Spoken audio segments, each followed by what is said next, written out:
Olá, muito boa noite. Sejam sempre bem-vindos, Tribunal de Contas do Estado, para esta quinta e última aula do curso de extensão em Direito Financeiro. Esta aula de hoje que tem como tema Direito Financeiro e Políticas Públicas. Eu tenho a satisfação de receber o Dr. Fernando Facuri Scaff, a quem eu convido para compor a mesa, acompanhado da doutora Hélida Graziani Pinto, nossa procuradora do Ministério Público de Contas, representando aqui todos os procuradores do MPC, inclusive o procurador-geral do MPC, Dr. Rafael Neuber de Marque Costa, que está hoje na plateia. Antes de passar a palavra aos professores, eu vou ler rapidamente um currículo resumido.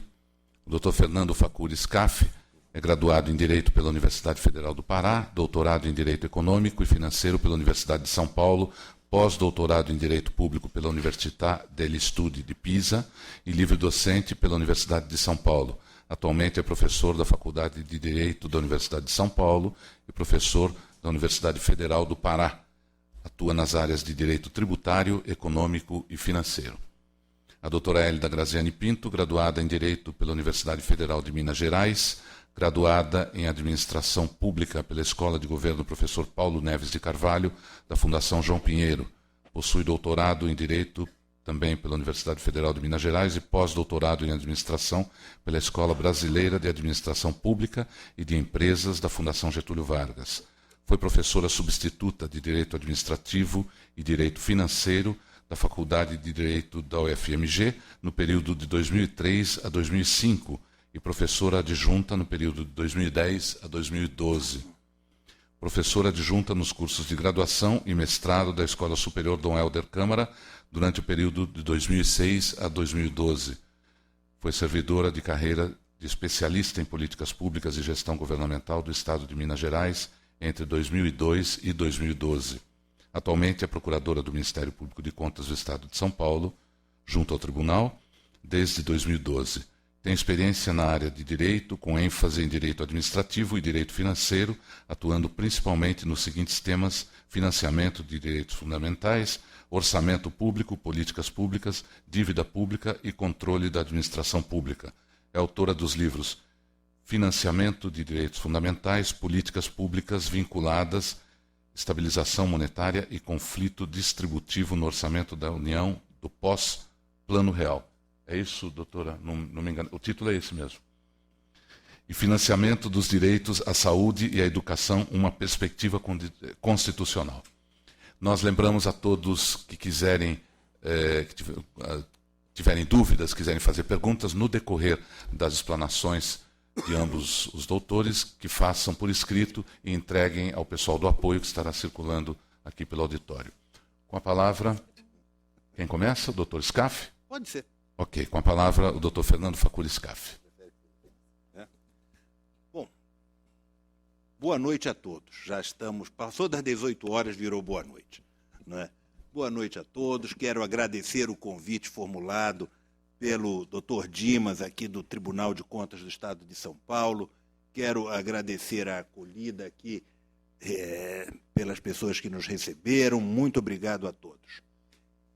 Agradeço também a oportunidade de estar aqui presente, trocando ideias sobre dois temas fantásticos: direito financeiro e políticas públicas, em companhia da professora Hélida aqui, do Ministério Público de Contas de São Paulo, que é, como vocês viram pelo currículo, uma pessoa especialista nisso de muito tempo.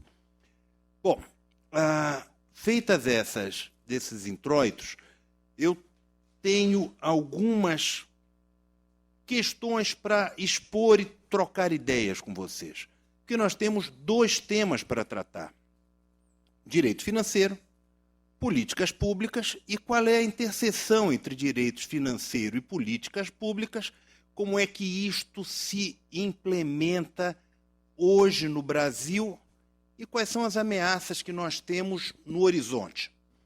Quando acertei com a Hélida, nós falarmos juntos sobre o tema, combinamos de fazer o seguinte, alguma coisa uma exposição mais didática, mas que possa ser facilmente apreendida pelos que estão aqui e pelos que estão assistindo pela internet e outros locais. Então, o foco será este, e qualquer pergunta, por favor, encaminhe para a gente poder aprofundar um aspecto ou outro, alguma coisa que seja necessário. Tá certo? Acho que esses aspectos são relevantes para serem tratados. Bom, começando a exposição. E vamos começar bem do começo. O que é e como é que se enquadra, para que é que serve o direito financeiro?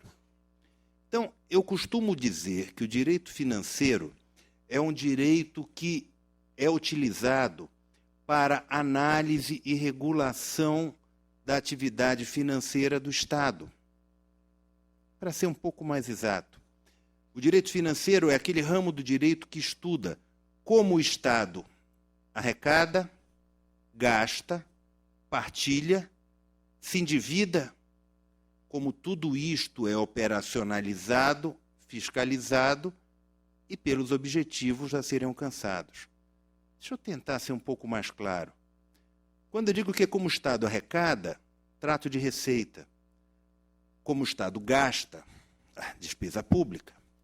Como o Estado faz as operações de crédito, como ele financia crédito, como ele rateia isto, toda a parte de federalismo fiscal. Como isto é fiscalizado? Bom, estou numa casa de fiscalização, tá certo? Que é de controle de contas. Como tudo isto é organizado, é a parte própria do orçamento. Mas tudo isso é insuficiente se nós não olharmos também qual é o objetivo de toda essa operação. Porque senão fica alguma coisa mecânica. O objetivo é o quê? Controlar por quê? Ver o quê? Qual é o objetivo disto? É implementar as atividades prescritas pela Constituição. Reparem que aqui entra uma variável muito interessante e que está vinculada ao objetivo que nós tratamos neste tópico, neste nosso encontro de hoje, que é a questão das políticas públicas.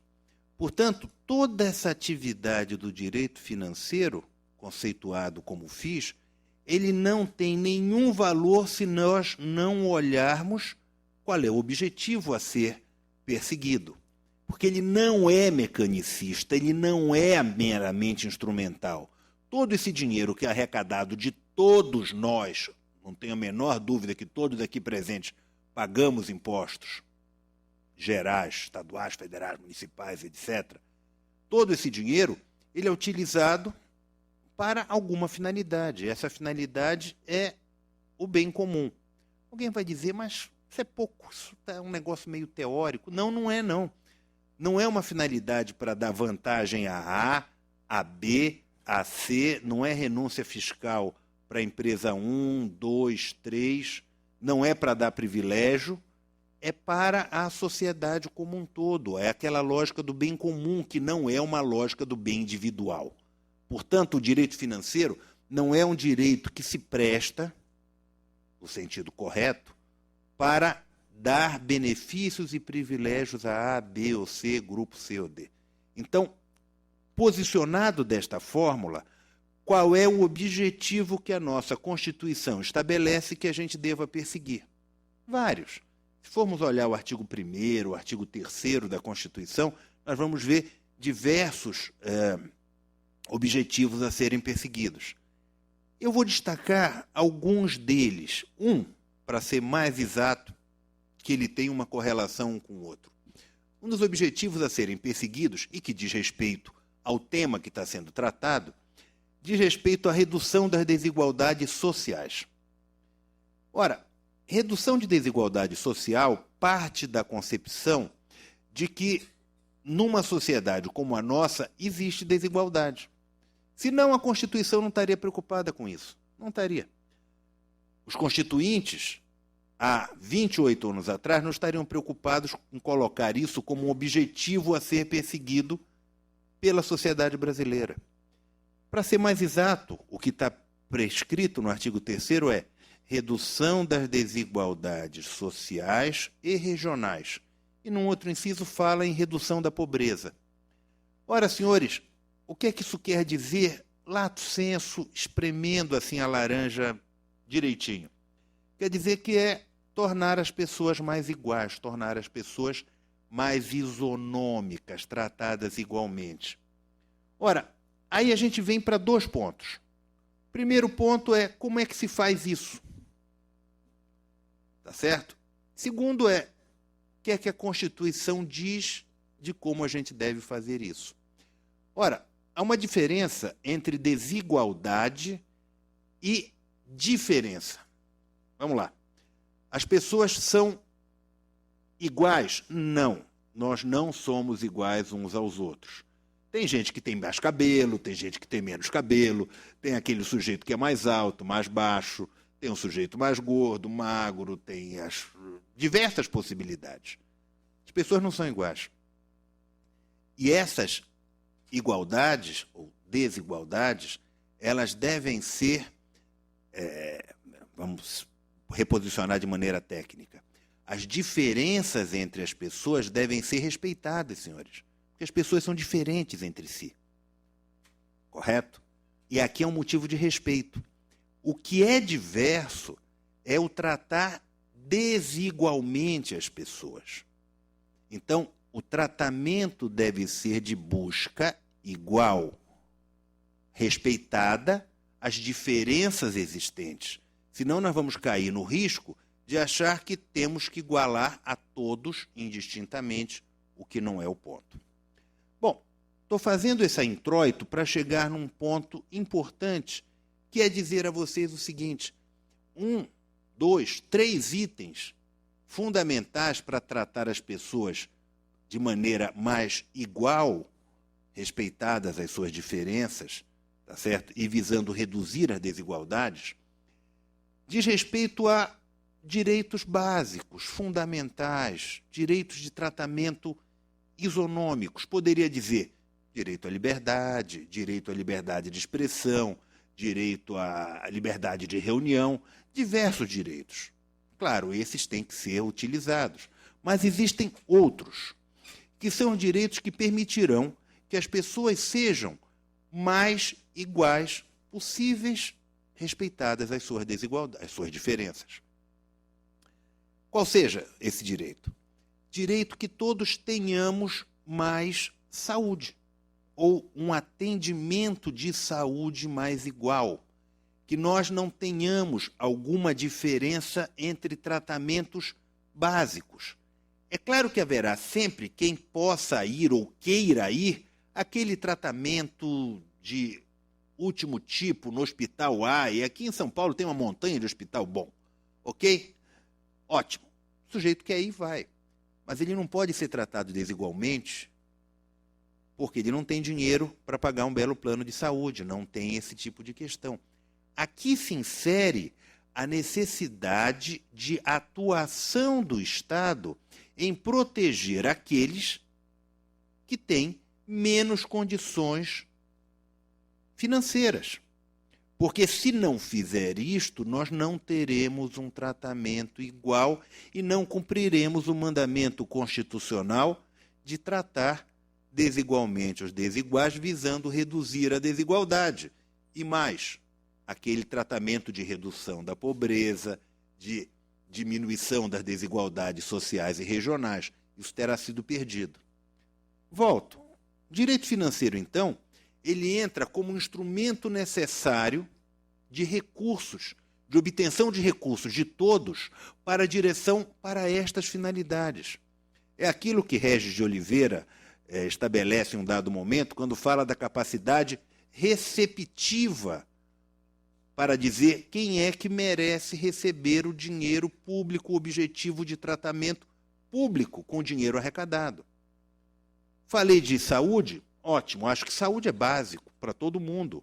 O sujeito não pode ficar à mercê, mendigando um tratamento de saúde, repito, básico, mínimo, necessário que o Estado possa conceder. No mesmo sentido, eu posso dizer a vocês do do direito à educação. O direito à educação que todos têm, porque senão você não tem condições de desenvolver numa sociedade. Você não pode ser um analfabeto, a rigor, analfabeto educacional ou analfabeto funcional. Não pode. Isto não gerará progresso para todos. E só quando todos formos mais iguais, esse país conseguirá sair dos buracos em que está metido. Buracos de desenvolvimento, buracos de igualdade. Portanto, este é o ponto. Alguns direitos são direitos fundamentais de todo ser humano por ser humano e de um tratamento mais igual para todos. Claro, repito, quem puder e quiser pagar um plano de saúde fenomenal, deve fazê-lo. Ótimo, o dinheiro é seu, faça gasto como quiser. Agora, o dinheiro do Estado deve ser usado prioritariamente e sensivelmente para estas atividades, visando igualar os desiguais. Ok? Um ou dois passos além. Os direitos sociais não se esgotam, senhores.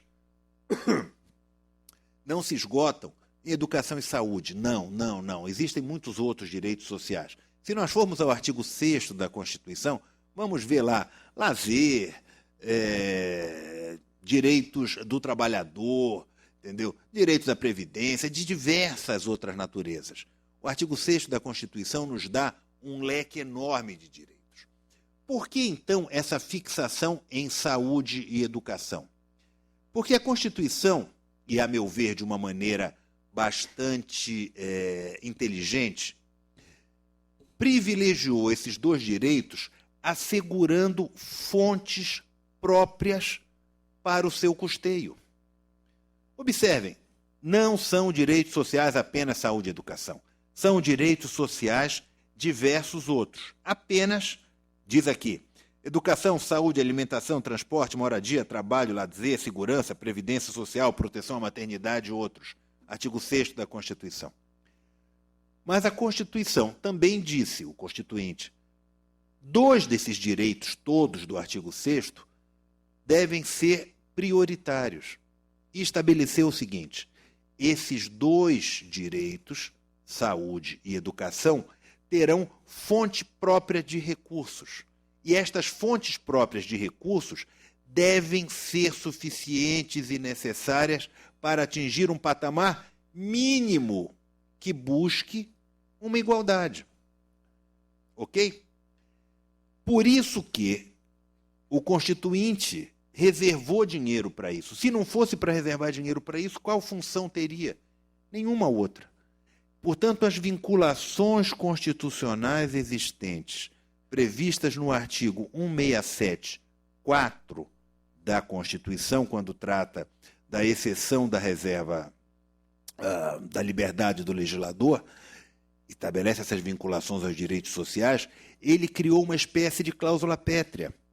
Ou seja, não pode tirar a fonte de financiamento desses recursos. Vamos ver dois ou três aspectos aqui colocados.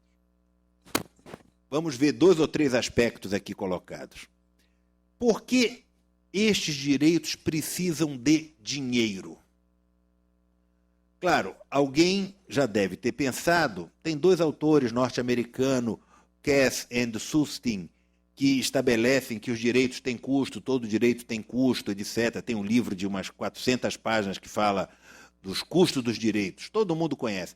Bom, quero dizer a vocês que eu não precisava ler dois autores norte-americanos para saber que direito tem custo. Acho que todo mundo aqui já sabe, né? Óbvio. Mas tudo bem, se falar dos americanos fica academicamente bacana, né? Não, os autores. Mas vamos deixar isso de lado. O fato é, todo direito tem custo, agora tem custo diferente. Segurança pública tem custo? Sim, tem.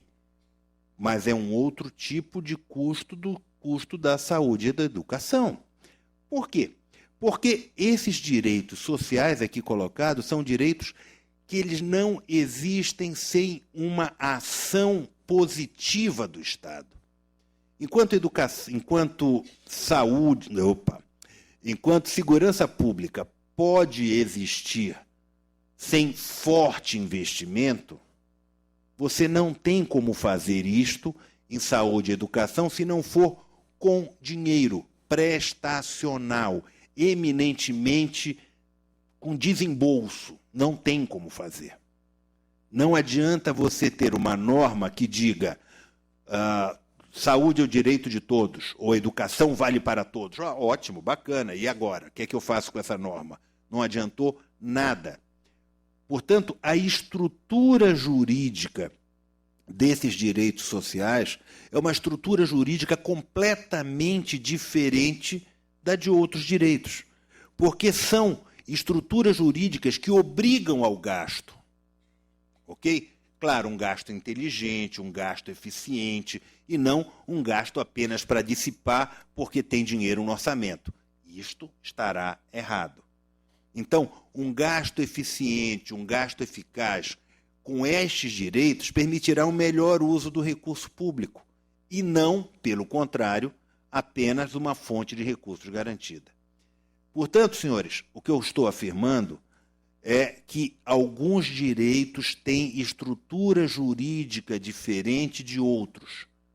E esses direitos sociais têm uma estrutura jurídica diferente porque eles garantem às pessoas social e individualmente o gozo desses direitos. É claro que aqui nós temos que ter alguma cautela com a palavra individualmente, porque o que a Constituição estabelece não é que todos têm direito à saúde. Isso é importante para compreender a estrutura desses direitos. O artigo 192, será que é isso? 196? A Hélida me deu uma cola aqui, vamos ver se ela passou a cola certa. 196. O artigo 196 vai dizer o seguinte: a saúde é direito de todos e dever do Estado. Claro que se a gente parar a leitura aqui, ficou bacana, né? Direito de todos e dever do Estado, quer dizer, eu tenho direito à saúde. Portanto, se eu não tiver saúde, eu vou entrar com uma ação judicial e dizer eu quero direito à saúde para mim. E, portanto, senhor juiz, por favor, Ministério Público, etc., me deem saúde, porque eu preciso. Estou precisando. Mas não é isso que está escrito. Não é isso. Aliás, dias atrás, eu tive num evento desses médicos, não sei porque me convidaram para um negócio desse, mas essas coisas, eu não sei, aquelas coisas a gente fica surpreso. Eu escrevi um livrinho com um professor de Coimbra, o professor Avelange Nunes, que era o Tribunal de Direito à Saúde, onde ele dizia que essa história de judicialização de saúde é um negócio muito complicado, que a gente não devia seguir. A melhor coisa do livro é a parte do Avelange, onde ele começa com uma frase que diz alguma coisa assim: em Portugal é inimaginável ir a um tribunal para pedir saúde, vai-se aos hospitais. Quer dizer, magnífico, magnífico. Ele resumiu com uma precisão ótima. O que é que nós estamos fazendo no Brasil? Nós estamos indo aos hospitais via tribunal. Quer dizer, não funciona, não é assim. Bom, vamos avançar. Então, quando eu disse nesse congresso médico que eu estava lá fazendo alguma coisa, moderando um painel, algo assim, e eu disse que esse artigo não era isto, não é a saúde, é direito de todos e dever do Estado, os médicos ficaram me olhando como quem diz, esse sujeito é louco, porque a gente ouve isso todo dia, todo dia. E eu li para os caras. O texto é: a saúde é direito de todos e dever do Estado, vírgula, não ponto. Garantido mediante políticas sociais e econômicas que visem a redução do risco de doença e de outros agravos e ao acesso universal e igualitário, repito, universal e igualitário, às ações e serviços para sua promoção, proteção e recuperação. Quer dizer, não é individual, aqui não se fala individual coisa nenhuma. É universal e igualitário e é mediante políticas sociais e econômicas. Ora, faço isso para chegar num outro ponto. O que é política pública? Política pública é um outro aspecto que a gente deve entender. Se eu comecei dando um conceito de direito financeiro, passei para um conceito de direitos sociais, o que é política pública? Política pública é uma coisa nova, de um direito diferente, com uma estrutura diferente, que é uma sucessão de atos jurídicos, uma sucessão de políticas públicas. Se nós formos citar outro americano, é sempre bacana, né? Dworkin fala em policies, ou seja, ele vai tratar das políticas que são desenvolvidas pelos diferentes governos buscando atender a uma finalidade constitucional. Então, essas policies, elas são políticas públicas, políticas desenvolvidas pelo Estado, políticas para se chegar a algum lugar, que não se esgotam numa portaria, num ato, numa resolução, numa lei. É um conjunto disto. É um conjunto de atos visando chegar a um determinado ponto. E existem políticas públicas de diversas naturezas. Políticas públicas de gasto. São as naturais, todo mundo sabe. Ou seja, vamos fazer uma política pública de saneamento. Ok, é gasto. Vamos fazer uma política pública de vacinação, gasto. Fazer uma política pública educacional, gasto.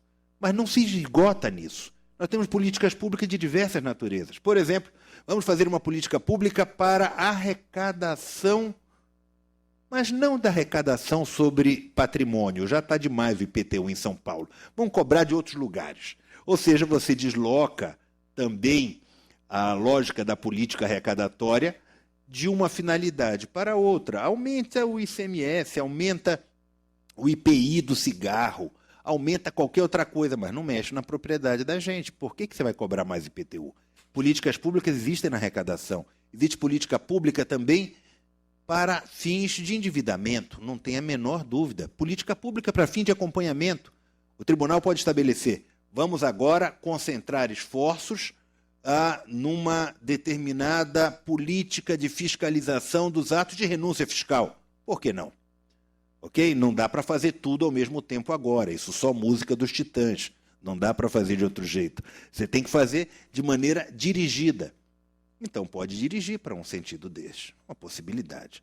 Portanto, senhores, políticas públicas se caracterizam como uma sequência de atos visando atingir uma determinada finalidade, uma determinada política, um determinado objetivo de Estado.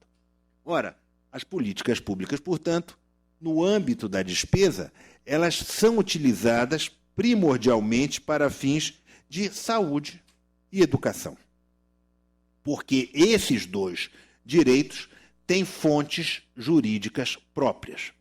Ora, quais são as fontes jurídicas próprias estabelecidas?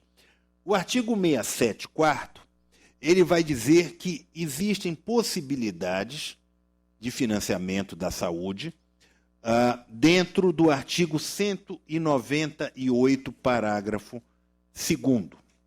Que diz o 198, parágrafo 2º?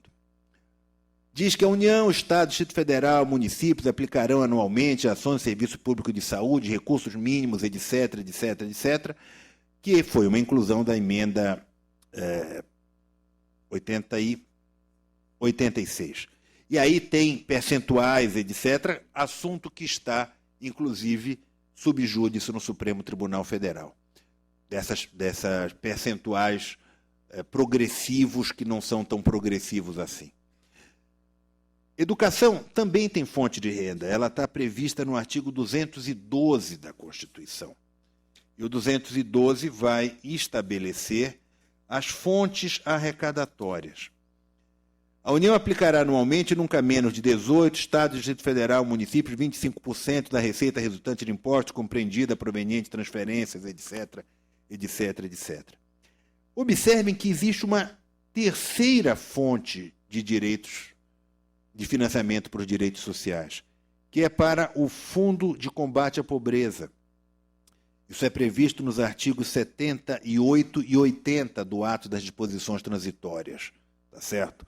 Que tem, claro, que uma coisa mais difusa, mas de toda maneira tem esta previsão constitucional. Bom, para que lado isto nos leva? Nos leva a uma constatação de uma enorme, no meu ponto de vista, suspeita que o constituinte originário teve do legislador ordinário. O constituinte deve ter imaginado, no meu ponto de vista, a seguinte situação: se eu não estabelecer uma fonte mínima arrecadatória para o legislador ordinário cumprir isto, esse dinheiro vai pelo ralo. Ele vai gastar em outras coisas. Então, o mínimo minimorum tem que ser aplicado. Portanto, no meu ponto de vista, há aqui uma suspeita, uma dúvida, como é que eu posso dizer? Alguma coisa que se diz, esse legislador ordinário não vai cumprir. O município X ou Y, ou o estado X ou Y, não vai cumprir o mínimo se a gente não botar na Constituição. Ora, se nós somarmos isto, direitos prestacionais com uma característica própria, com a lógica do constituinte originário que estabeleceu uma fonte própria de financiamento, nós teremos aqui um direito diferenciado, que é um direito que precisa da fonte de financiamento. E que sem a fonte de financiamento ele vira um texto vão, um texto no papel sem nenhuma eficácia. Ora, o que eu quero dizer com isto? Eu quero fazer uma pergunta, que é, será que aqui nós estamos defronte de um direito fundamental? Nós estamos aqui defronte de uma cláusula pétrea? Será que estamos aqui defronte de uma daquelas cláusulas pétreas previstas no artigo 60 da Constituição? Se nós formos olhar, o artigo 60 estabelece algumas possibilidades de cláusulas pétreas. Vai dizer o seguinte: a Constituição, aqui, não será objeto de deliberação a proposta de emenda tendente a abolir a forma federativa de Estado. Não, claramente isso não se trata de forma federativa de Estado. Inciso 2. Voto direto, secreto, universal e periódico. Claramente não se trata disto. Separação de poderes. Também não. Direitos e garantias individuais. Será que está aqui dentro? Será que nós podemos dizer que aqui há um direito e garantia individual? Observem que essa construção é importante porque nós teremos, em breve, alguns debates extremamente fortes sobre a PEC 241, que eu não sei se vocês estão acompanhando quando se fala desta PEC, que é a tal da PEC do teto. Ok? Que a PEC do teto se divide em dois grandes temas. Um tema sobre as despesas obrigatórias não financeiras, remuneração em geral, e outro tema de educação e saúde. Vamos olhar educação e saúde.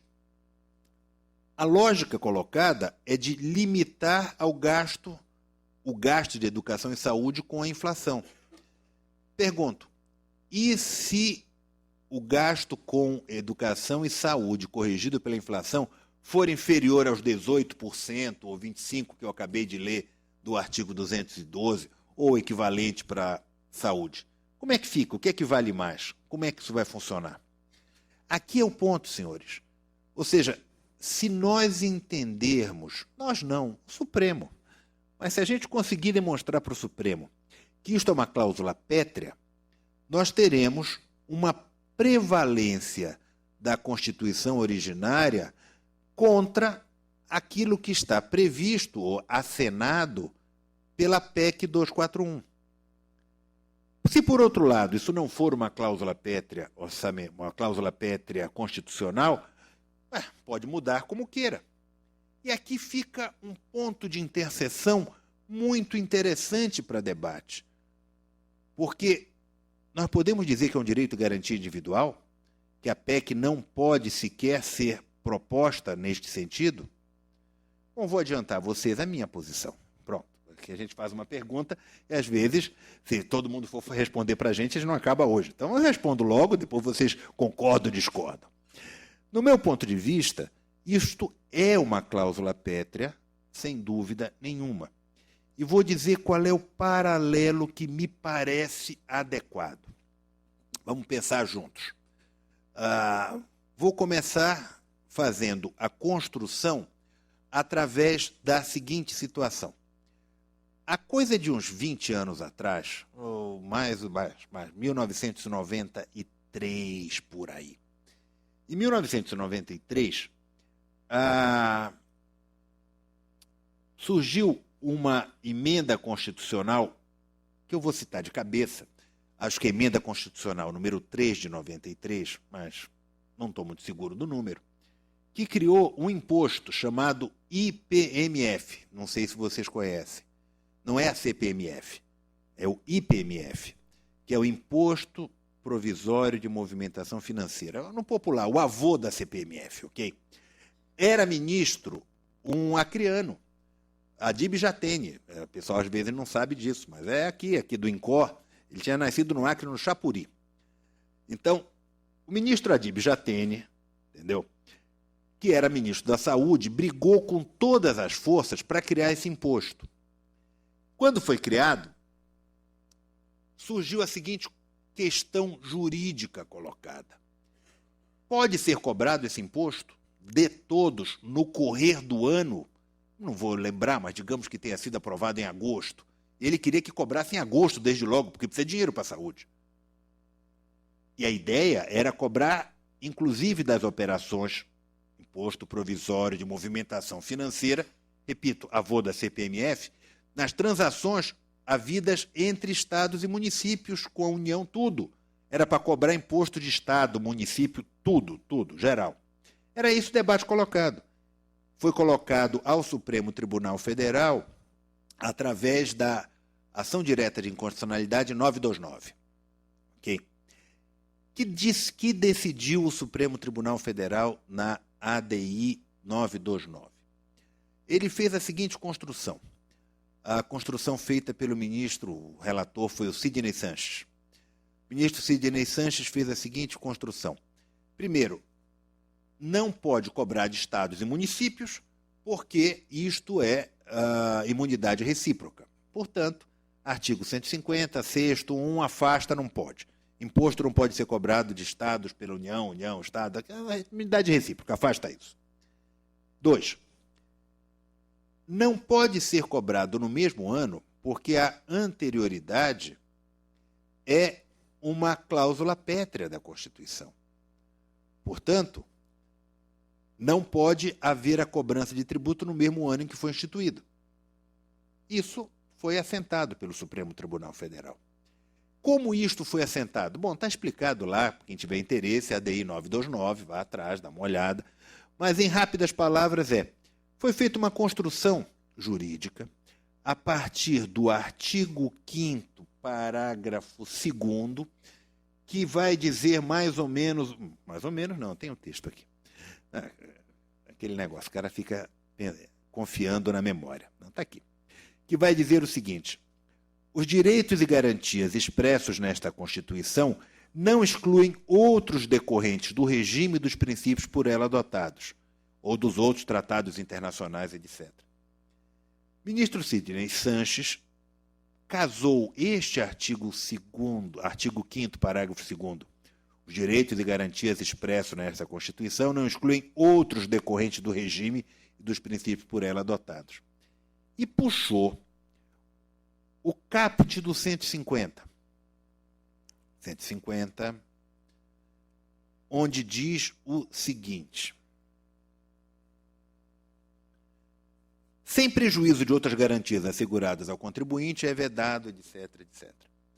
Ora, se existem outros princípios que alongam o artigo 5º, existe um outro, no 150, que recebe este tipo de alargamento, dizendo assegurado ao contribuinte, além dos aqui prescritos outros decorrentes do sistema, o Supremo Tribunal Federal casou um assunto com outro e disse: anterioridade é algo que beneficia o indivíduo.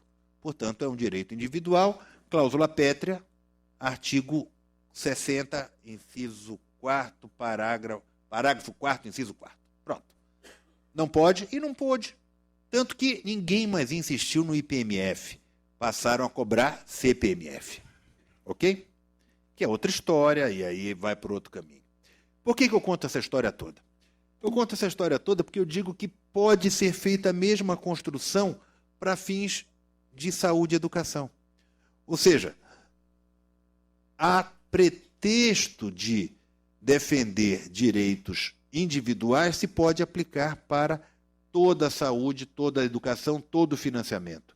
Ou seja, não é algo que se faça apenas para um, é uma cláusula pétrea, porque são direitos que, se não forem assegurados para todos, ninguém poderá exigir esse valor.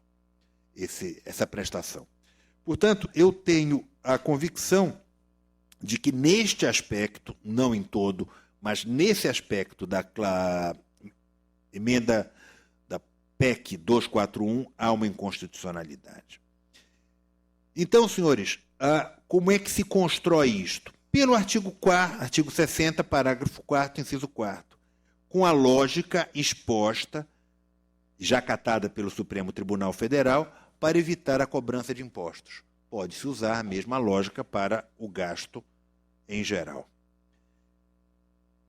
Portanto, senhores, e aqui já me dirigindo ao final da minha exposição, eu quero passar a vocês a ideia de que as vinculações orçamentárias para esses direitos sociais, no meu ponto de vista, se constituem em cláusulas pétreas, até mesmo por um outro raciocínio, que as diferencia de outros tipos de gasto. Quais sejam? Elas não são propriamente gastos, elas são vinculações, elas ligam uma receita a uma despesa. E elas são ad valorem. Vamos lá, traduzindo para bom português. Se a arrecadação cai, como elas são percentagem da arrecadação, cai também a vinculação. Mas se a arrecadação sobe, elas sobem proporcionais. A regra de teto vai vedar esse movimento, vai transformar o que é teto num piso, o que é muito negativo para todos, porque você não vai poder mais criar expansão necessária para aumentar a igualdade entre todos, para fazer aquilo que se denomina uma igualdade para todos. Então, esse é o ponto fundamental. O fato delas serem ad valorem e não fixas é favorável. O fato de ter um precedente na DI 929, claro que para a Receita, é favorável. O fato delas não poderem, dos direitos sociais de saúde e educação, não poderem existir se não tiverem uma fonte de financiamento, também é favorável a esse tipo de construção. Enfim, o direito financeiro não pode ser um direito financeiro apenas da lógica instrumental das finanças públicas. O direito financeiro é um direito finalístico, substancialista. É um direito que busca finalidades na Constituição. E se nós esvaziarmos o conteúdo do direito financeiro para tratar apenas do formalmente está correto, ele pegou a orientação, pegou a autorização, carimbou no verso, não era no verso, era na frente, está errado, nós não vamos chegar a lugar nenhum. Por isso, senhores, o papel e a importância desse sistema, dessa casa aqui, Tribunal de Contas, Ministério Público de Contas, porque passa por vocês o controle finalístico também, ali que está previsto na Constituição. Não está previsto que o papel do controle externo, com auxílio do Poder Legislativo, do Tribunal de Contas, tem que ser economicidade, legalidade, eficiência e outros. Pois então, isso tudo passa por aqui. É preciso que a gente possa se conscientizar de que não é apenas uma atividade instrumental e rotineira, mas que é importante porque é arrecadado dinheiro de todos e muitas vezes esse dinheiro arrecadado de todos é utilizado somente para alguns, o que é contra qualquer razoabilidade dentro da Constituição. Portanto, a ideia é casamento de direito financeiro com políticas públicas, financiamento dos direitos principais escolhidos pela Constituição para serem custeados e reduzidas as desigualdades e que não podem ser cortados de qualquer forma, como se pretende pelo discurso colocado. Muito obrigado.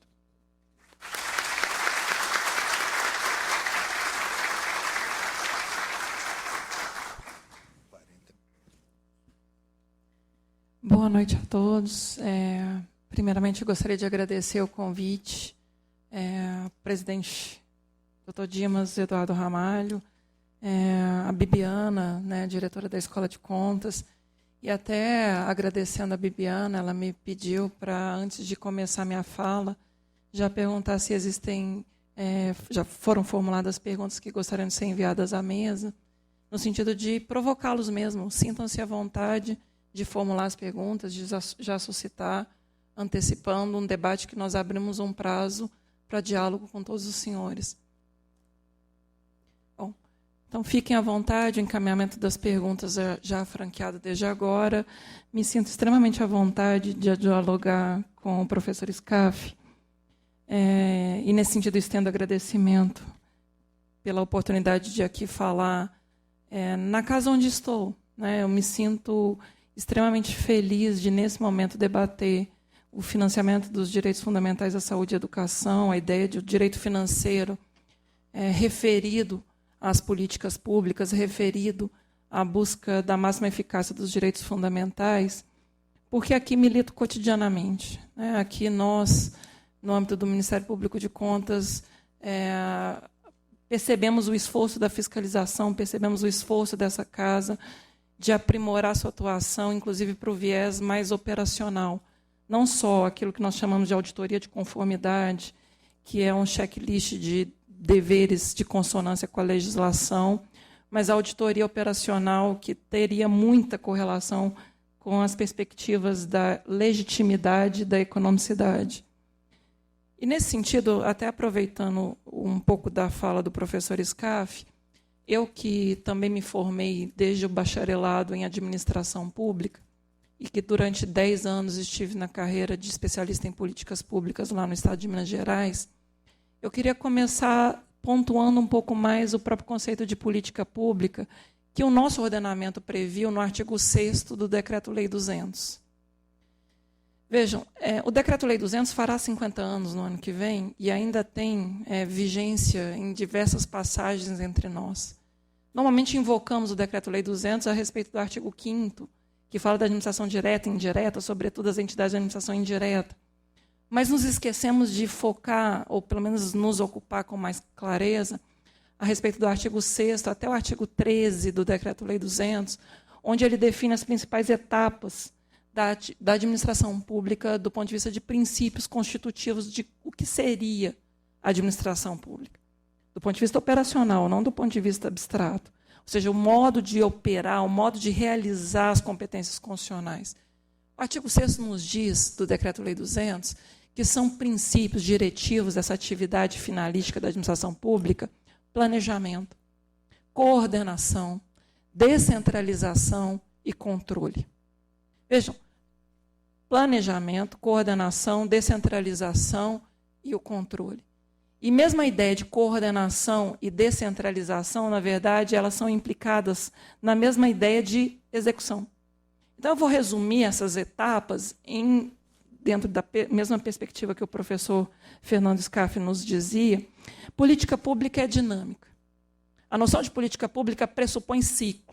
Eu gosto da terminologia que induz a imagem de política pública como um ciclo. Por isso mesmo, a noção mais próxima que o direito administrativo nos dá é o conceito de processo. Até a própria abordagem que o professor Scaff nos deu, ela tem um conceito semelhante quando a gente fala de processo administrativo. Lá no processo administrativo, processo é uma pluralidade de atos voltados à consecução de uma finalidade comum. Esse é o conceito do direito administrativo. No artigo 6º do Decreto-Lei 200, quando eu invoco essa ideia de planejamento, execução e controle, eu também tenho uma pluralidade de atos coordenados, predispostos, concebidos de forma, inclusive, cronológica e finalística, para alcançar, para atingir um mesmo propósito, que, notadamente, só faz sentido, só tem legitimidade à luz da Constituição. Então, a concepção do Decreto-Lei 200 ela não está na doutrina alienígena, ela não é abstrata, longínqua. E os artigos que se sucedem, o 7º, o 8º, o 9º, o 10º, até o 13 do Decreto-Lei 200, eles enraizam conceitualmente a dinâmica do ciclo da política pública. Enraizam na perspectiva de que o planejamento define as prioridades alocativas. O planejamento concebe de que problema se vai cuidar. Eu tenho dito em todas as oportunidades que a origem da corrupção no Brasil não está na execução, não está na licitação, não está na execução do contrato, eventualmente superfaturado, com desvios em relação àquilo que fora contratado. A origem da corrupção está na fragilidade do planejamento. Sociedade que não planeja aceita qualquer resultado.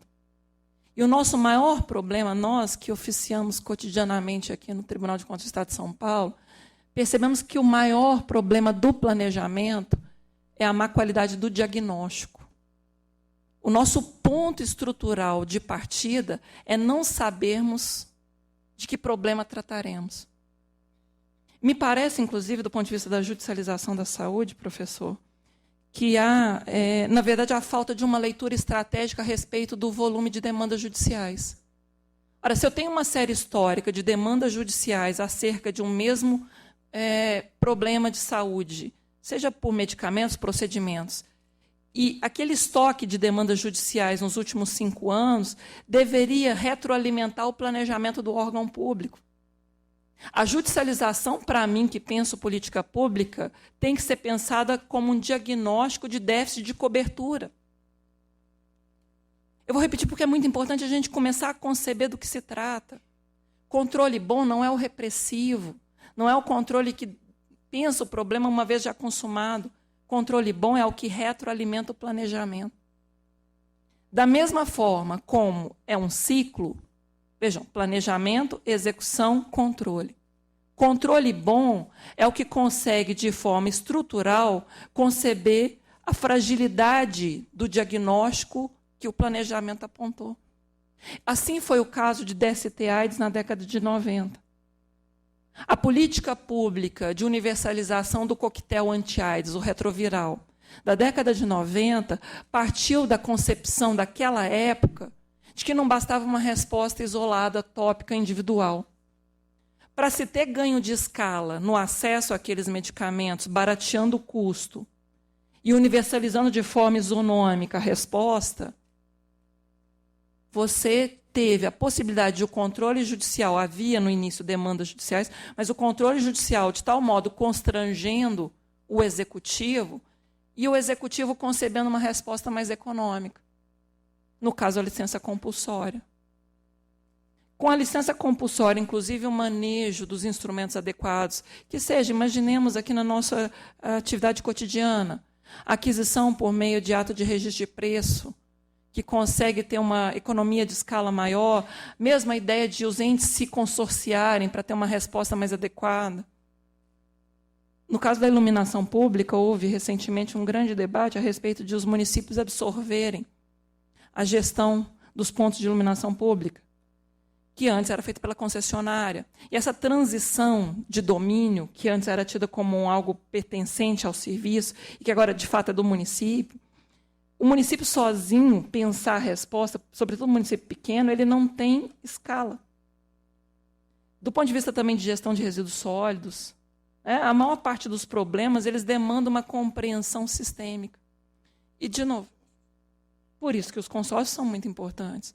Então, vejam, eu estou retomando o ponto de partida da fala do professor Fernando, voltando no direito brasileiro, para conceber que o ponto de partida da nossa fragilidade, dessa nossa sociedade que só tem 28 anos de Constituição, é a nossa falta de compreensão sobre o que é o problema e por que esse problema é prioritário.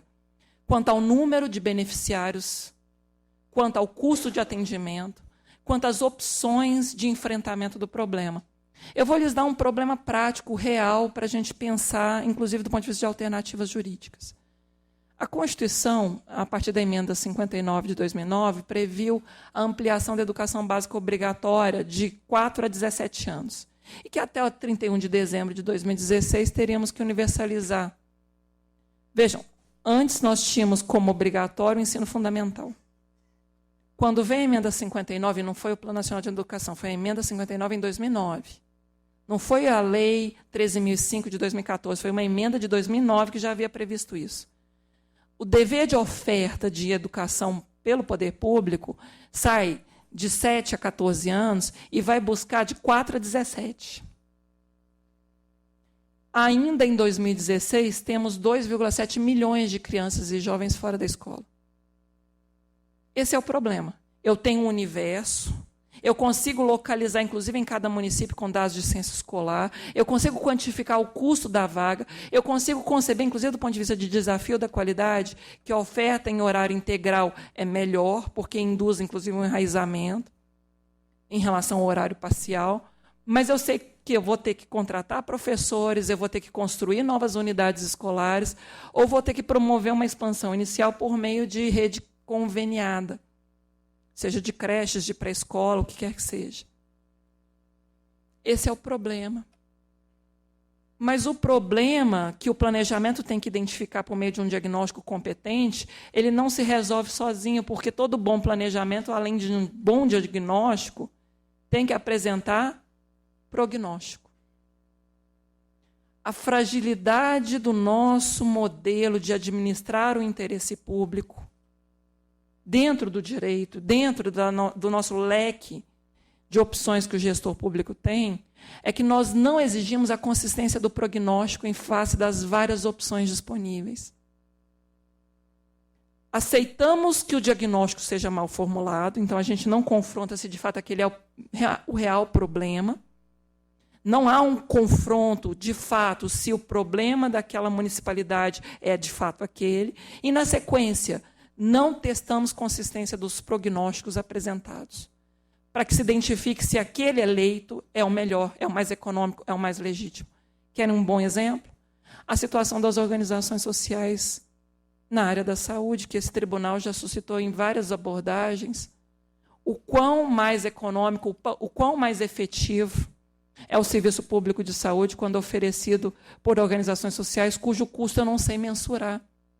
Eu tenho, inclusive, questionado em alguns processos, aí, claro, os elementos de caso concreto nos permitem isso, que opção mais econômica é essa da celebração de contrato de gestão com o terceiro setor, no caso com as organizações sociais, se eu não tenho mais parametrização de custo como a tabela SUS me dava?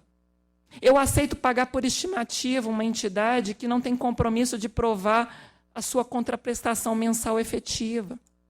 Nós pagamos para as OS da saúde um valor cheio e ela pode executar até 80%. Então, ela vai ser induzida a ter um saldo de não realização dos serviços em até 20%, a depender do contrato. Concordam comigo que esse prognóstico não é automaticamente mais econômico e melhor do que a execução direta do objeto pela administração pública? E esse é o grande desafio que os tribunais de contas têm que fazer desde a fase do planejamento. E vejam, planejamento que não indica desde a sua concepção. Eu digo PPA, eu digo a LDO, eu digo a LOA e os planos setoriais, plano de educação, plano de saúde, dentre as outras políticas públicas. Mas planejamento que não indica metas físicas e financeiras não é planejamento. O que nós, sistema de controle externo, fazemos diante de um planejamento que é comprado numa consultoria contábil, dessas que também vende um pacote de informática padronizado, que é igual para todas as prefeituras. Aceitamos formalmente como aderente à Constituição. As prefeituras compram planejamento como quem compra um pacote Office, com o programa Word, Excel, PowerPoint. Vejam, a origem da corrupção não é a licitação superfaturada, não é o contrato inexecutado. Também está aí, claro, sem dúvida, mas a origem da corrupção começa exatamente porque aceitamos qualquer planejamento. E depois aceitamos que, durante a execução orçamentária, o gestor abra créditos adicionais em um redesenho absoluto, um cheque em branco absoluto daquilo que foi concebido formalmente como elenco das prioridades alocativas de cada ente.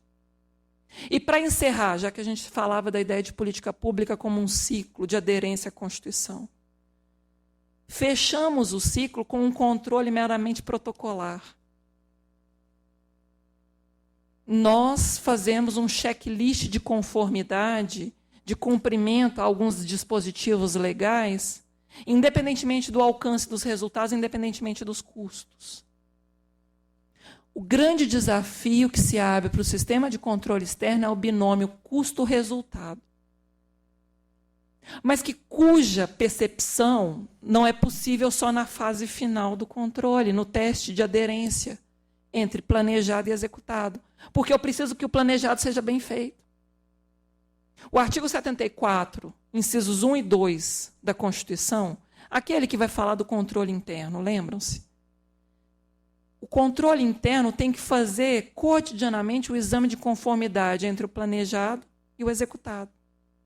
E me permita, sabe, professor Scaff, retomar um dos momentos mais paradigmáticos que esta corte, a Corte de Contas Bandeirante, teve ao longo dos seus mais de 90 anos de existência. Quando, no exame das contas anuais de 2014, do governador Geraldo Alckmin, apontou pela primeira vez ressalvas, mas ressalvas absolutamente contundentes sobre o óbvio. Mas o óbvio não é fácil. As ressalvas apontadas às contas do governador Geraldo Alckmin eram: especifique metas no seu planejamento, PPA, LDO e LOA. Metas financeiras, metas físicas. Tenha correlação de aderência entre PPA, LDO e LOA. Eu estou pedindo, leiam, por favor, as ressalvas que o voto condutor do parecer prévio indicou para o governador. E eu não estou falando de um município pobre do norte do país, do Acre, nem do Pará, da terra do professor Fernando Scaff. Eu estou falando do estado de São Paulo. As ressalvas que entraram nas contas do governador são ressalvas de uma obviedade, de uma simplicidade. Faça a avaliação de conformidade entre resultados e o planejado.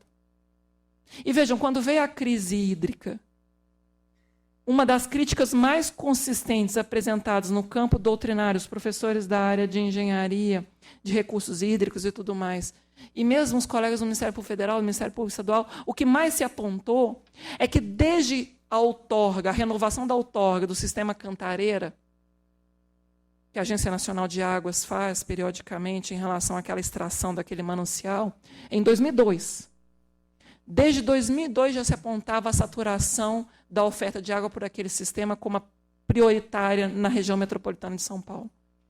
E os planos plurianuais do Estado de São Paulo, a despeito do diagnóstico já feito pela Agência Nacional de Águas, persistiram na ausência de enfrentamento da saturação daquele sistema. Eu não estou falando de nada alheio à nossa realidade, mas daquilo que, inclusive, o próprio Tribunal de Contas, a fiscalização no âmbito das contas do governador também apontou. Não empreendemos esforços em relação ao uso racional da água, não empreendemos esforços em relação à busca de outras fontes alternativas, não empreendemos os esforços necessários em relação ao tratamento do esgoto. E, de novo, aquilo que eu falava, controle bom é controle que retroalimenta o planejamento. É controle pedagógico que procura uma solução que pare de enxugar gelo. Qual é o papel desta Corte de Contas?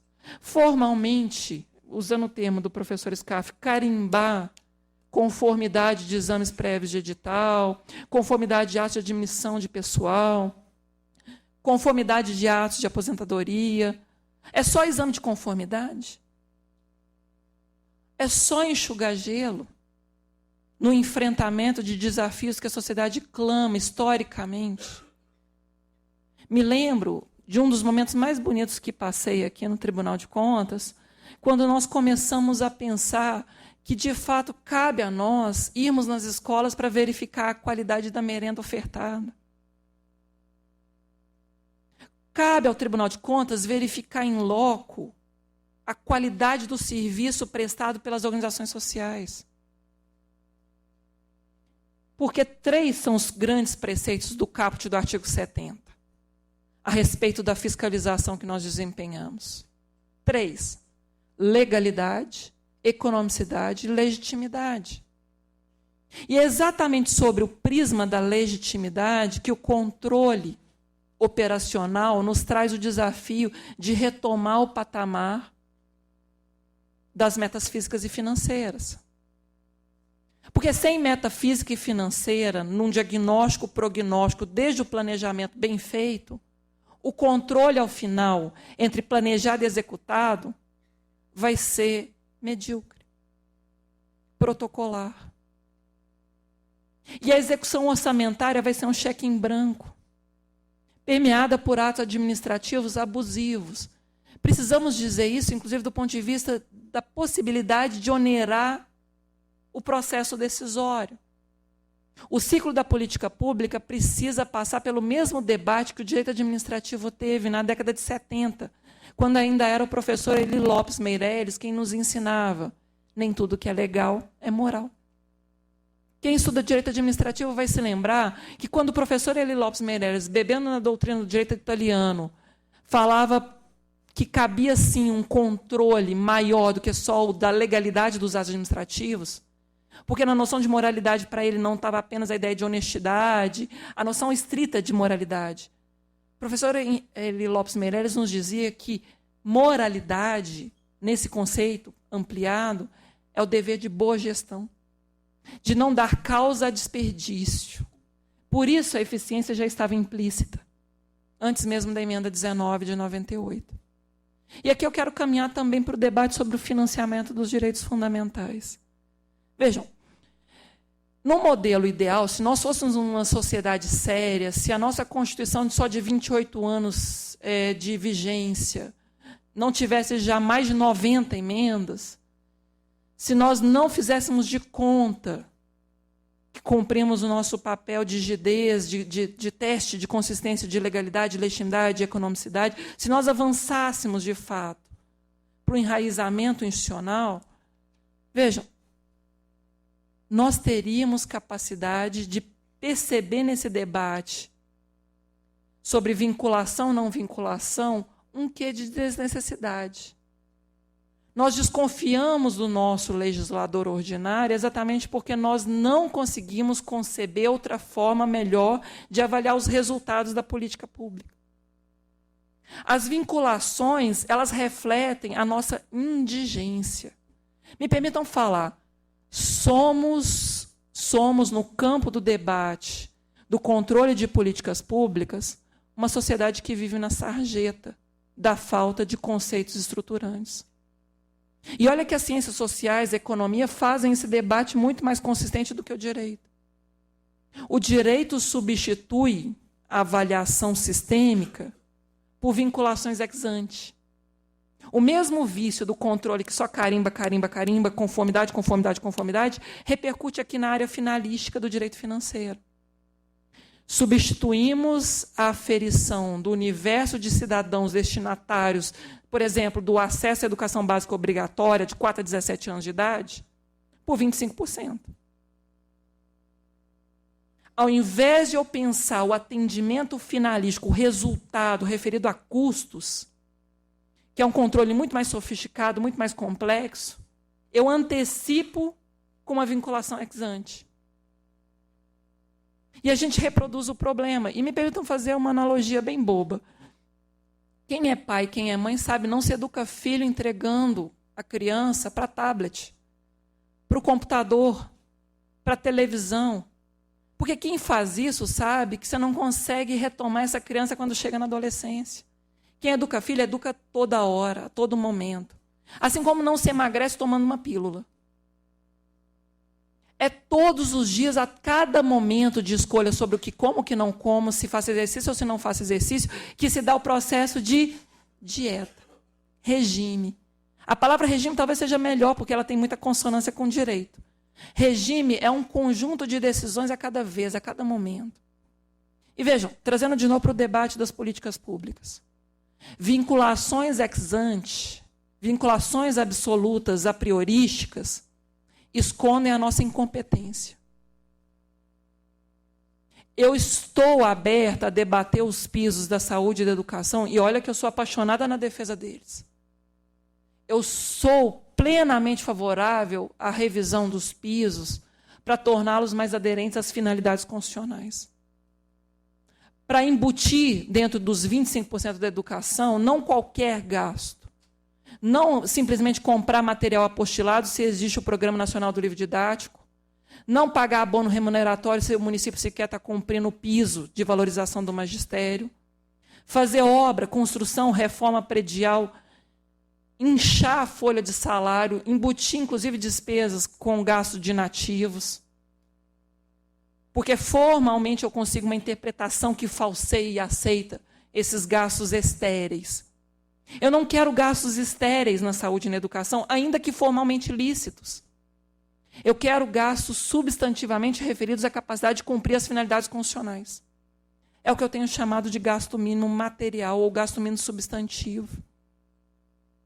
Quem defende de fato a melhoria da política pública de educação, manutenção e desenvolvimento do ensino, a máxima eficácia das metas e estratégias do Plano Nacional de Educação, quem defende a sério as ações e serviços públicos de saúde, notadamente aquelas definidas nas listas oficiais do SUS, Rename e Renases, sabe que deixar aplicar o dinheiro de qualquer jeito só porque é formalmente admitido é muito mais dramático até do que a ideia de um teto fiscal. Nisso se vai bilhões de reais todos os dias desviados da saúde e da educação. Eu vou repetir. A formal aplicação dos pisos em saúde e em educação já esvaziam a cláusula pétrea, do seu sentido protetivo de máxima eficácia do direito fundamental. Eu também sou contra a PEC 241, no que ela afeta a proporção de receita e despesa em favor desses direitos fundamentais. Mas precisamos dar o passo seguinte. Não basta assegurar 25% das receitas de impostos e transferências para a manutenção e desenvolvimento do ensino. Não basta assegurar 15% no nível dos municípios, 12% no nível dos estados, 13,2% da receita corrente líquida no nível da União para a saúde. Eu preciso extrair aderência finalística em relação às obrigações legais e constitucionais de fazer. E eu usei esse nome, obrigação legal de fazer, obrigação constitucional de fazer, com muita consciência jurídica de que é exigível, de que o judiciário não fere o princípio da separação de poderes quando manda gastar nisso. Quando o judiciário, inclusive nesse momento de severa frustração de receitas, é provocado a assegurar mais medicamentos ou mais vagas em creches e pré-escola, e mesmo no ensino médio, o Estado de São Paulo, eu tenho feito um debate a sério. Ora, até fiz uma representação perante esta corte.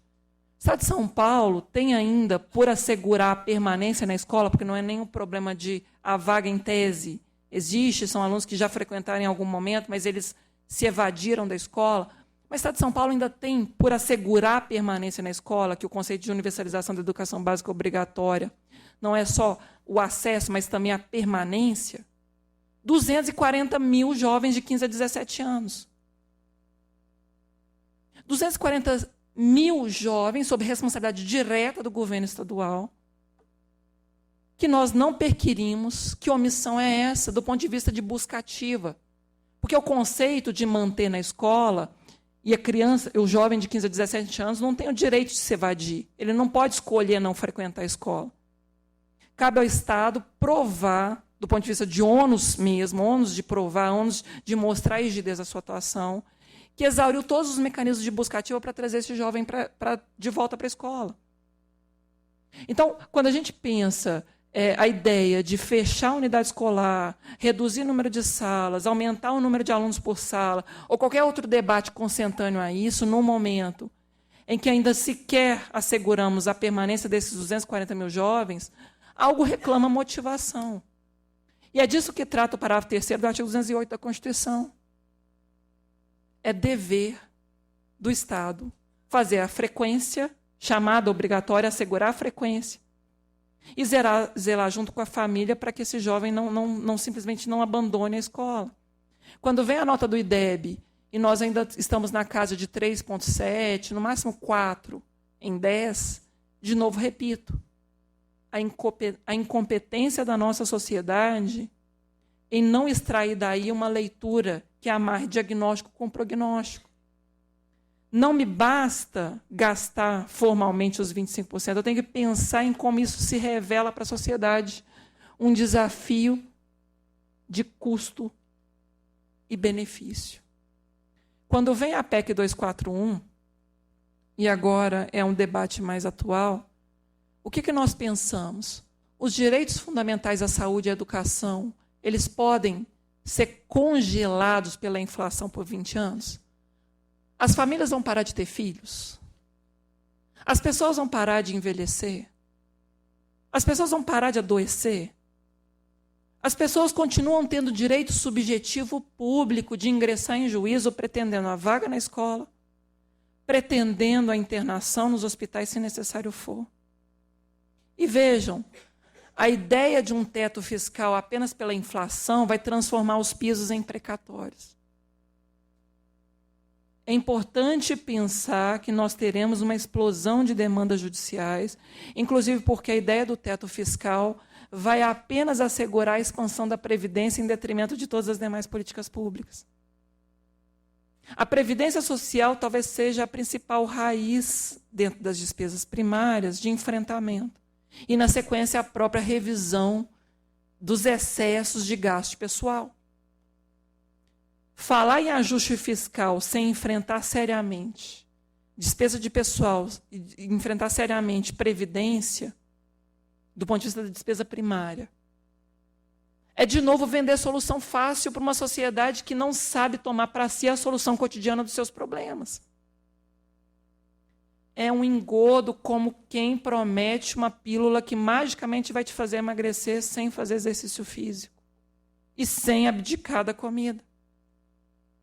O teto fiscal não substitui os conflitos distributivos do orçamento público.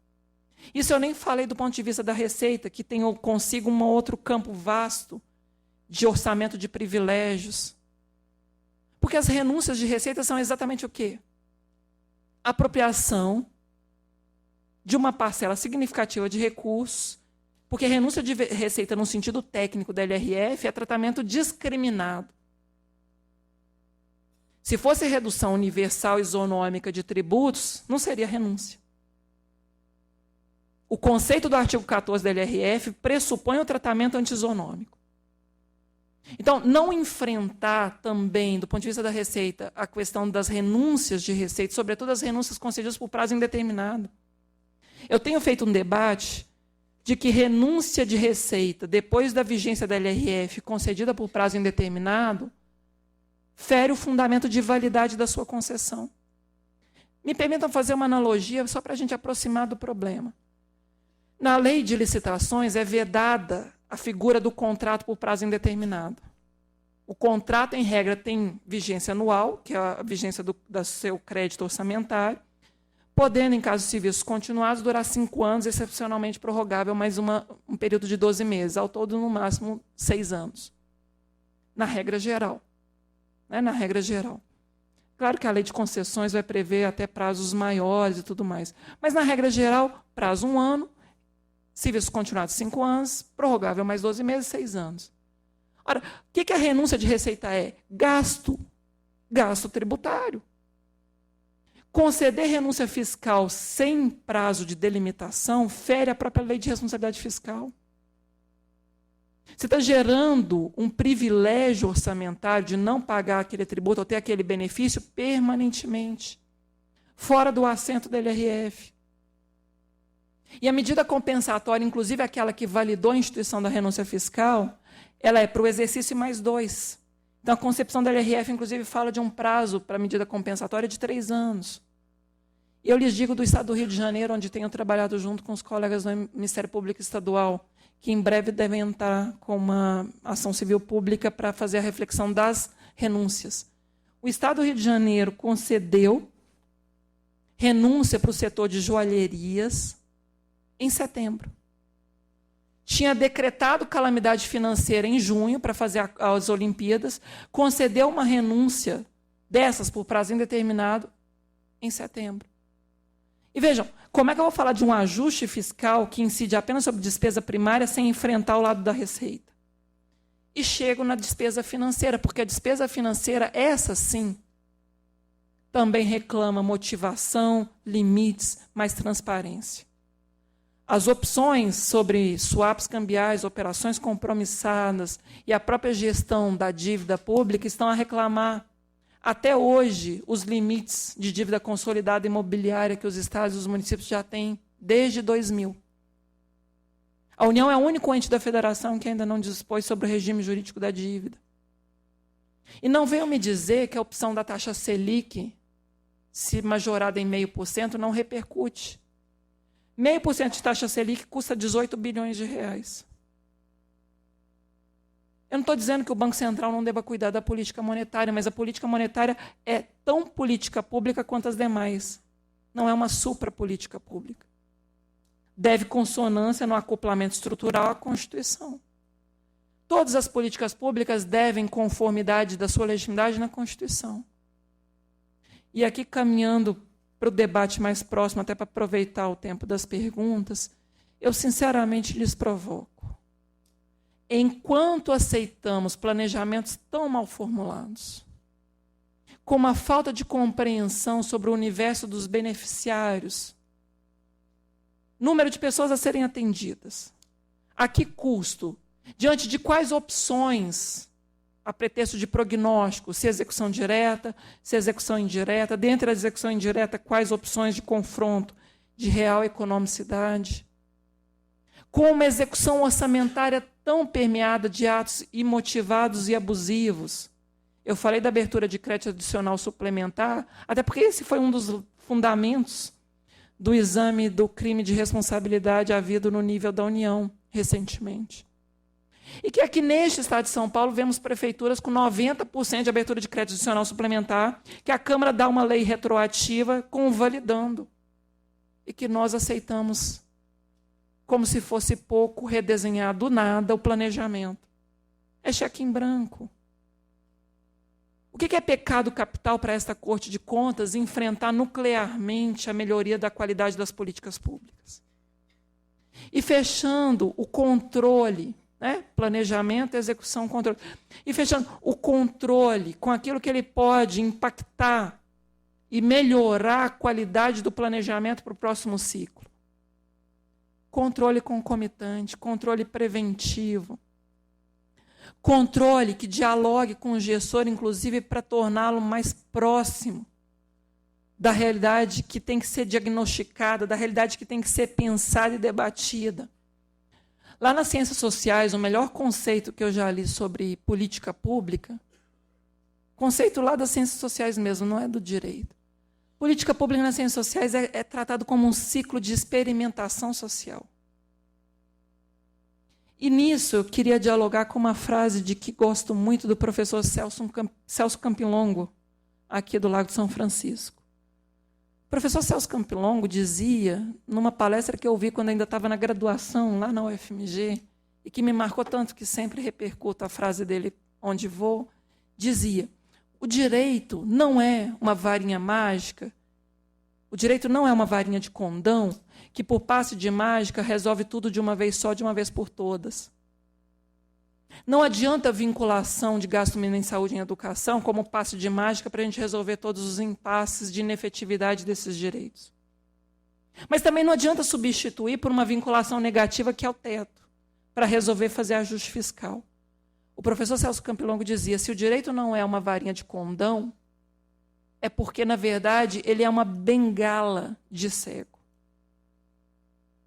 Ao invés de soluções milagrosas, como o remédio que te faz emagrecer sem esforço nenhum, ou o tablet que você entrega a seu filho para ele ser um alienado, estou falando para quem faz isso como se fosse possível terceirizar. É claro que, às vezes, a gente realmente deixa filho na frente da TV, eventualmente a gente deixa durante um pequeno intervalo de tempo. Não dá para fazer disso um processo permanente. Mas vejam, o direito é bengala de cego, que vai tateando às escuras o limite da convivência possível, a cada passo. A cada confronto com as tensões que se abrem na vida em sociedade. O controle externo precisa saber da sua necessária atuação como baliza a cada passo. Nós oneramos as escolhas decisórias dos administradores públicos. Nós oneramos e aprimoramos a cada passo, aperfeiçoando o que se toma de decisão a respeito dos pisos da saúde e da educação, exatamente na medida em que, exigimos maior consonância com a Constituição. Eu peço, no âmbito dessa Corte de Contas, que abramos mão um pouco da facilidade que é o controle de checklists formais, do exame de conformidade abstrato, a priorístico, esse que é fácil de fazer no papel, esse que é fácil acomodar nos autos formais, e que passemos a testar a bengala de cego que tateia as escuras, se a merenda escolar é aquela que de fato está chegando para o aluno, conforme o que foi previsto no contrato, no que foi licitado, concebido no planejamento em unidades de metas físicas e financeiras. Precisamos, sim, pensar como ouvir as várias instâncias, criando um sistema de comportas sucessivas, porque o controle não existe isoladamente, não há uma única comporta, não há um único ente controlador superpotente. É impossível replicar fiscais, agentes de fiscalização para cada esquina.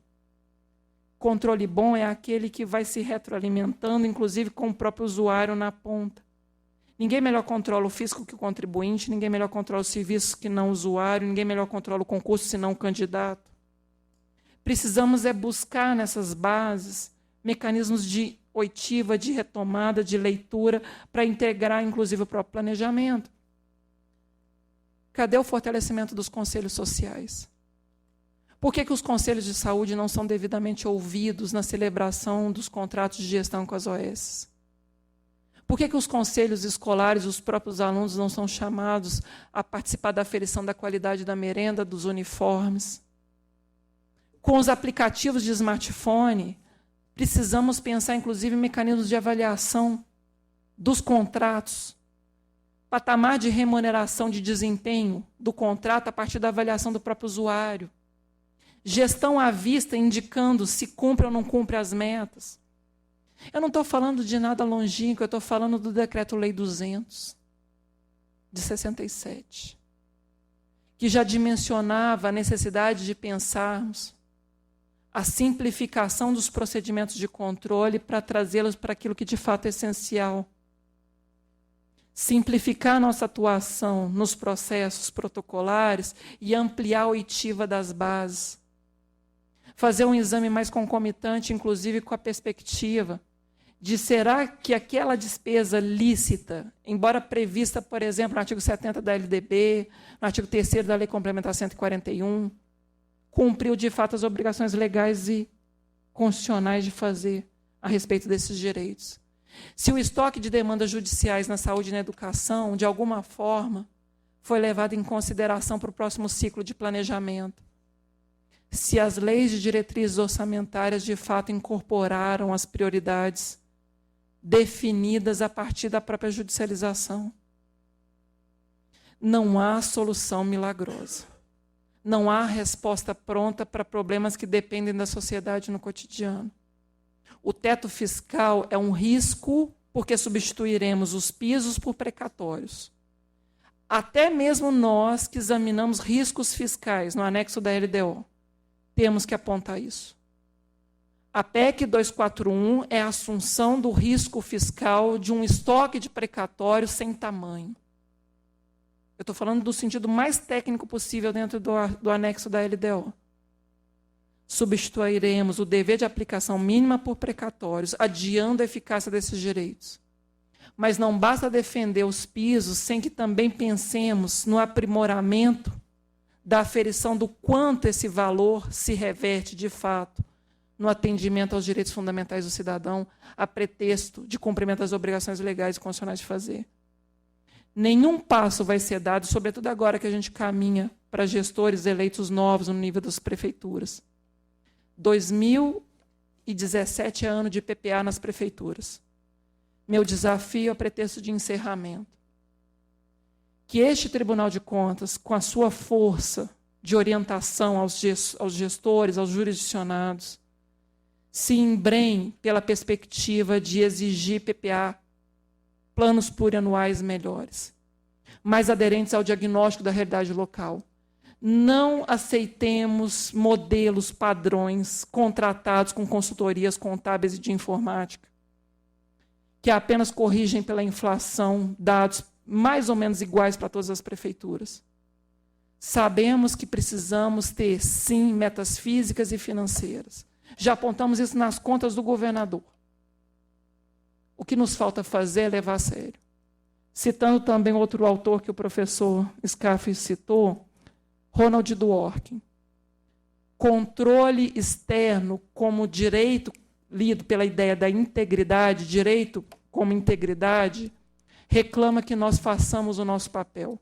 Retroalimentamos o planejamento, fazendo com que o planejamento seja mais consentâneo com a Constituição, para que a execução orçamentária seja, de fato, mais enraizada naquela realidade, ouvindo os próprios usuários, os próprios cidadãos afetados.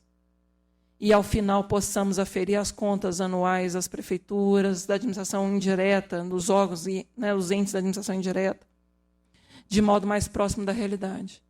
Porque a judicialização de políticas públicas não é um bom sinal.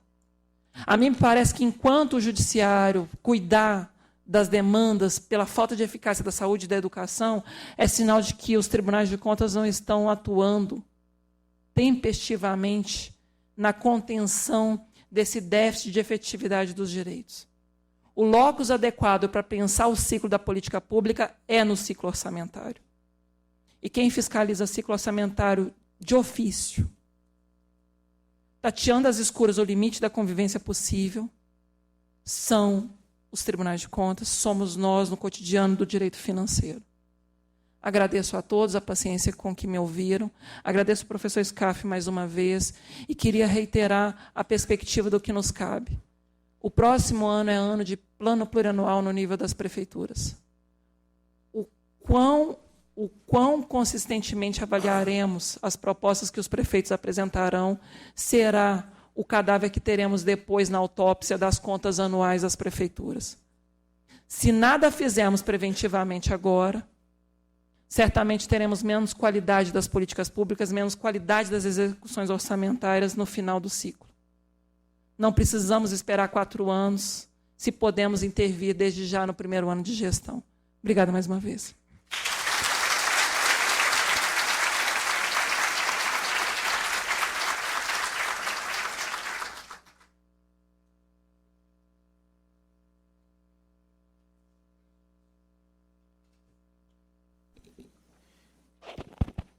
Tenho 3 aqui. Posso passar? Bom, primeiro quero avisar a todos que eu já fui avisado do horário da garagem. Então, do estacionamento. Então, serei quase telegráfico nas respostas. Por causa do horário, não, porque tem um relógio apontando para cá. Então, isso é um negócio meio intimidatório, gente. Não pode passar do horário estabelecido. Bom, recebi 3 perguntas, vou tentar respondê-las. Do Arão Dias. Uma discussão diferente dessa trazida pela PEC 241, que se comunica com o direito financeiro, a reforma tributária. Essa poderia substituir a pauta trazida pelo referido projeto, visando a recuperação econômica do país por meio de maior controle do sistema tributário constitucional? É a pergunta formulada. Quero dizer, Arão, primeiro agradeço a pergunta feita. Quero te dizer que pode ser feito? Pode. Pode. Melhor controle das renúncias fiscais, melhor controle da arrecadação. Tudo isso até mudar o padrão de arrecadação. É claro que pode. A minha dúvida é, existe tolerância sociopolítica para isso? Não, eu acho que não. Eu acho que não. Então, aquele negócio, tecnicamente, pode? Pode. Tem como fazer? Tem. Passa no Congresso? Passa na Assembleia Legislativa? Acho que não. Passa na Câmara de Vereadores é outra coisa, mas acho que no Congresso Nacional não passa. Portanto, por este caminho, não me parece que vá ocorrer a mudança, embora registre que tecnicamente é possível. Aqui, outra pergunta que me passaram, e agradeço a pergunta, da Ronilda Lima, que faz uma pergunta muito instigante. Planejamento, saúde. Idosos de 60 a 75 anos. O Estado de São Paulo, ela botou até os números indicados, acho que de hoje para amanhã deve até mudar. 5.679.577 idosos no Estado de São Paulo. Na capital, 1.564.769. Corresponde à cidade inteira de Guarulhos, que tem 1.221.979. Por gentileza, comente sobre este número, os desafios da saúde, transporte, pacientes, tratamento de saúde, etc, etc, etc. Dificílimo. É dificílimo. É difícil governar cidades com dificuldades como essa, estados, países como esses. Aqui só tem uma resposta que eu possa lhe dar. É uma questão de prioridade política. Não dá para resolver tudo ao mesmo tempo agora, mas também não dá para deixar todo mundo no armário e tentar resolver isso depois. Você tem que ter um meio termo de tentar usar os recursos da melhor maneira possível. Depende de quem? Queira ou não, depende do parlamento. É no parlamento que essas escolhas são feitas ou deveriam ser feitas. No executivo, executa. O executivo propõe até política, mas é o parlamento que vai bater o martelo. Como isso vai ser feito, como isso deve ser feito. Portanto, como anda a nossa escolha parlamentar? Porque a gente pensa bem, está sempre muito preocupado, quem vai ser o prefeito, quem vai ser o governador. Mas e os parlamentos, bicho? A gente tem uma fixação, comentava há pouco, uma fixação, 5 anos, sou professor, 5 anos de faculdade, a gente fala para os alunos, reserva legal, direito, princípio da legalidade, a lei para cá, a lei para lá, vira código, vira isso. Quem faz a lei? Seguramente não é só a turma do executivo, embora isso tenha um papel muito importante, mas a gente não se dá conta de que tem uma figura por trás da lei, que é o eleito. Como é que o eleito chega lá? Como é que o eleito vira eleito? E não é só regra eleitoral. Tem regra de financiamento eleitoral, tem regra de uma montanha de questões envolvidas. A gente tem dado pouca atenção a isso. Devemos olhar isso com mais atenção, porque nem sempre a gente tem uma identidade plena aqui colocada. Última pergunta, que vem do José Luiz Molina. A educação tem garantido a locomoção de crianças para as escolas. Por que a saúde também não está com a mesma aplicação que a educação? A quem caberia acionar o Estado para que haja a garantia ao transporte para os doentes crônicos? Bom, aqui tem 2 respostas. A primeira é quem cabe ao Parlamento chegar, à Assembleia Legislativa, e dizer tem que ter verba para isso. É claro, como o lençol é curto, vai ter que tirar dinheiro de algum lugar para colocar dinheiro para isso. Entendeu? Então, é prioridade, não é prioridade? Os nossos eleitos devem dizer isso no parlamento, se é.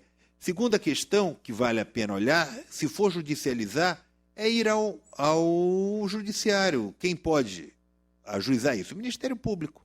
A Defensoria Pública pode. Então, fórmula tem? Tem. Qual é a mais adequada? O parlamento. A judicialização, a meu ver, não é o melhor caminho de jeito nenhum. O judiciário não tem condições de implementar políticas públicas. Não tem. Como regra, não tem. Pontualmente, aqui e ali tem. Vocês querem ver uma coisa simples, só para a gente acabar a avaliação disto? Vocês devem ter acompanhado uma decisão que eu acho que tem 1 ano, mais ou menos, sobre política penitenciária.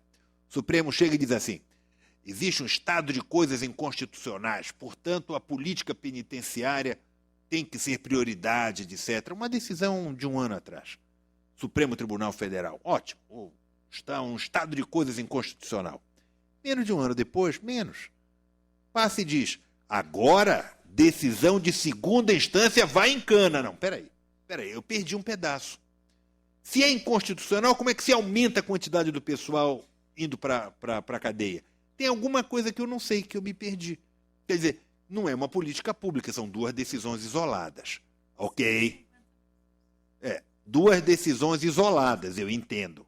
Mas não me venha falar em política pública aqui colocada. São coisas diferentes. Tá certo? Uma está certa, a outra está certa, pode ser. Mas as 2 não formam políticas. Aqui é que a coisa é diferente. Agradeço a todos a atenção. Estamos chegando no horário do estacionamento. Muito obrigado. Não sei se você queria... Por favor, pode falar. É só porque eu gostei muito da pergunta sobre os idosos, e eu queria comentar especificamente isso. Num desses eventos para falar sobre financiamento da saúde, eu tive a felicidade de participar numa mesa com o secretário adjunto de Saúde do Estado de São Paulo, Dr. Wilson Polara, E ele me deu um número que me assustou, e é dele que eu gostaria de falar até para encerrar um pouco. Ele dizia que, do ponto de vista do tempo de internação, do número mínimo de habitantes por leito, que preconizado até pelo próprio Ministério da Saúde, o Estado de São Paulo, que tem 600 hospitais credenciados à rede SUS, de fato só necessitaria, se a gente tivesse uma gestão racional, com ganho de escala, tudo adequado, o mais eficiente possível, de 150. Existe em São Paulo um uso não racional dos recursos públicos da saúde, que replica, né, a multiplicação de unidades hospitalares em 450 unidades. É a história de cada prefeito querer ter uma maternidade para chamar de sua. Né? Assim, municípios muito pequenos não têm capacidade econômica para manter estruturas hospitalares, e aí há um problema da falta de regionalização do SUS. Tem, inclusive, a perspectiva do esvaziamento da atenção básica. Então, falar hoje na população idosa, falar hoje na política pública de saúde, que de fato é subfinanciada, e de fato eu defendo muito o avanço progressivo do custeio adequado para o SUS, não é ser cego a esse problema de má aplicação dos recursos públicos, assim como em relação à educação. Se há uma área pouco priorizada na educação pública no Estado de São Paulo, é a atenção, a destinação para o ensino infantil. Eu vi municípios de São Paulo paupérrimos, aplicando em subfunção ensino superior e ensino médio, se sequer consegue, de fato, assegurar o ensino infantil pré-escolar, que é a sua obrigação. Provavelmente pagando transporte para aluno fazer faculdade em outro lugar. Então, voltando, das 450 unidades hospitalares em acréscimo, aquilo que de fato seriam necessárias, eu fui perguntar para o Dr. Wilson Polar o que ele sugeria para a gente caminhar para a sua progressiva redução. Ninguém é politicamente, mesmo socialmente louco, de mandar fechar da noite para o dia 450 hospitais no Estado de São Paulo. É inconcebível, é um processo. Mas para que a gente avance nesse modelo de fato, só abrir unidade hospitalar onde é realmente necessário e economicamente viável, sobretudo do ponto de vista de centros regionais de atendimento, a gente precisa fazer a cobrança do funcionamento sistemático das equipes de saúde da família. Para a gente fazer o quê? Levantamento de risco epidemiológico.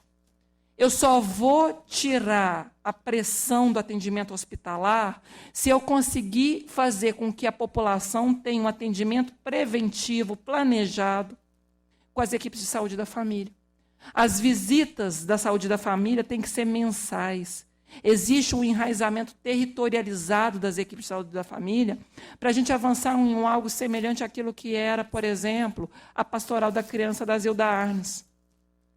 E a redução, como houve, da mortalidade infantil em relação à questão da desidratação dos primeiros meses de vida, só explicando, e tão somente explicando, o uso do soro fisiológico, é algo que a gente tem que voltar a pensar em relação à hipertensão, ao controle da diabetes, as doenças crônicas. A população idosa precisa, não é de simplesmente correr direto para o hospital, mas um acompanhamento permanente pelas equipes de saúde da família, fazendo uma avaliação de risco epidemiológico e aí, de fato, aplicando racionalmente o escasso recurso da saúde. Tanto na educação básica, sobretudo o ensino infantil, quanto na atenção primária, né, atenção básica de saúde, nós precisamos talvez voltar para o óbvio. Todo mundo sabe que a educação só vai melhorar a qualidade se a gente começar com as crianças de 0 a 3 e depois de 4 a 5 anos, sobretudo em horário integral. Todo mundo sabe que o atendimento do SUS não pode ser só hospitalar. A população tem um fetiche com a ideia de atendimento hospitalar, quando, na verdade, a prevenção e a promoção da saúde se dão na atenção básica. Não há dinheiro que chegue se a gente só jogar no sistema de atendimento hospitalar. Ninguém aqui está pedindo para fechar o hospital da noite para o dia, mas nós precisamos fortalecer as equipes de saúde da família, precisamos fortalecer a ideia de levantamento de risco epidemiológico, precisamos mostrar, de fato, que, ao reorientar o foco das prioridades, tanto para a atenção básica quanto para o ensino infantil, daqui a 10, 15 anos, a gente não vai estar mendigando mais dinheiro. Mas aí, de fato, apontando indicadores de qualidade do gasto, uma orientação adequada e menos captura, inclusive na judicialização, tanto da indústria farmacêutica quanto do próprio sistema hospitalar. Não há solução milagrosa. O que existe é o esforço cotidiano quase sísifo, por falar em mitologia, né? Eu falava da nossa tragédia grega, da nossa indigência. Sísifo, na tragédia grega, na mitologia grega, era aquele que tinha o peso do mundo nas costas e sabia que todo dia tinha que enrolar o peso de volta ao cume da montanha, sabendo que no dia seguinte a bola voltaria, a pedra voltaria na base. Não se enganem, não sejamos ingênuos, não sejamos infantis.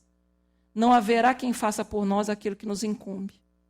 Ou a sociedade, o sistema de controle externo, fiscaliza concomitantemente, diariamente, diuturnamente, metas físicas e financeiras, acompanhando depois na execução, se o que foi executado atendeu o planejado e no controle retroalimentando o planejamento, a gente vai continuar acreditando que combater corrupção é apenas conter licitação superfaturada. E vamos continuar acreditando que o problema da saúde, o problema da educação, é só colocar mais dinheiro. Não adianta colocar mais dinheiro se a gente não buscar a finalidade da aplicação dos recursos. Obrigada, SCAF, me estendi já bastante, mas 150 hospitais são só os necessários.